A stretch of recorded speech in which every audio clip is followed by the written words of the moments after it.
میرے پیارے آقا صلی اللہ تعالی علیہ وسلم کے پیارے دیوانوں، قطعی طور پر یہ نہ سمجھیں کہ ان کو برا لگے گا. ارے اس کو برا لگے تو لگے، اللہ اور اس کے رسول کو ناراض کر کے آپ کسی کو خوش کرنے کی کوشش کریں گے تو نہ دنیا میں بھلا نصیب ہوگا نہ آخرت میں بھلا نصیب ہوگا. تو اللہ کن کے دل میں ایمان نقش کرتا ہے؟ ان کے دل میں نقش کرتا ہے جس کی سچویشن یہ ہے کہ جو بھی اللہ اور اس کے رسول کا مخالف ہے اس کے لیے اس کے دل میں کوئی جگہ نہیں، اس سے وہ دوستی نہیں کرتا، چاہے پھر باپ ہی کیوں نہ ہو، چاہے پھر بھائی ہی کیوں نہ ہو، چاہے پھر بیٹا ہی کیوں نہ ہو، چاہے پھر کوئی رشتہ دار ہی کیوں نہ ہو. یہ تقاضۂ ایمان ہے، اور ایسا ایمان اگر کسی کو نصیب ہو جائے تو ایسے ایمان والے کو دنیا شکست نہیں دے سکتی. اس ایمان کی ضرورت ہے. آج تو حال یہ کہ کہیں بھی چل گئے، کسی کے ساتھ بھی اٹھ لیے، کسی کے ساتھ بھی گئے تو نچریوں کے پیچھے نماز بھی پڑھ لیے. مولانا مکہ شریف آ کر حرم کے امام کے پیچھے نماز نہ پڑھیں. میں کہتا ہوں ذرا دیکھو ان کی دوستی کس کے ساتھ ہے اور اللہ کے رسول صلی اللہ علیہ وسلم کے بارے میں ان کے خیالات کیا ہیں. تو اب جن کے سینے میں ایمان نقش ہو جاتا ہے ان کے لیے اللہ نے کیا رکھا ہے؟ وَيُدْخِلُهُمْ جَنَّاتٍ تَجْرِي مِن تَحْتِهَا الْأَنْهَارُ.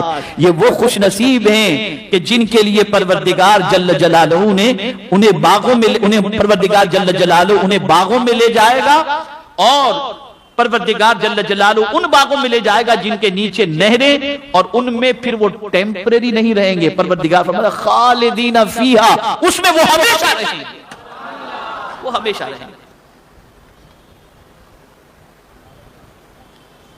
اب وہ ہمیشہ رہیں گے، یہاں تک تو بات ہو گئی کہ ایمان کی وجہ سے جنت بھی مل گئی، جنت کی ہمیشگی بھی مل گئی. لیکن یہ کہہ کر پروردگار نے ان کے مرتبے کو اور اجاگر کر دیا، رضی اللہ عنہم ورضوا عنہ، وہ اللہ سے راضی ہیں اور اللہ ان سے راضی ہو. اب یہاں میں تھوڑی سی آپ کی توجہ چاہوں گا.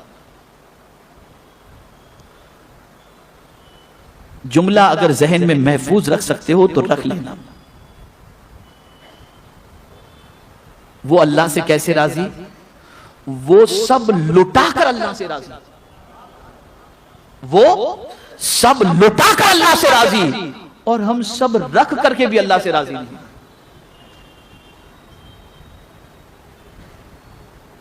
ہمارے پاس گھر ہے پھر بھی شکایت، جسم ہے پھر بھی شکایت، روزی ہے پھر بھی شکایت، اولاد ہے پھر بھی شکایت. اور اللہ والوں کا حال کیا؟ سب لٹا دیتے لیکن پھر بھی اللہ کی شکایت نہ کرتے، اللہ سے اس حال میں بھی راضی رہتے، اس حال میں بھی راضی رہتے. کبھی اللہ کی شکایت ان کی زبان سے نہیں.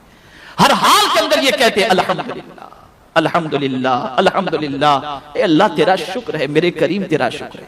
وہ کبھی اللہ کی شکایت، ہر حال میں اللہ سے راضی. ان کی رضا کا عالم یہ کہ مصائب کے پہاڑ ٹوٹ جائیں پھر بھی اللہ سے راضی. جیسا کہ میں آپ کو اس سے پہلے کہیں بتا چکا ہوں محرم شریف کے مہینے میں کہ امام عالی مقام علی جدہ وعلیہ الصلاۃ والسلام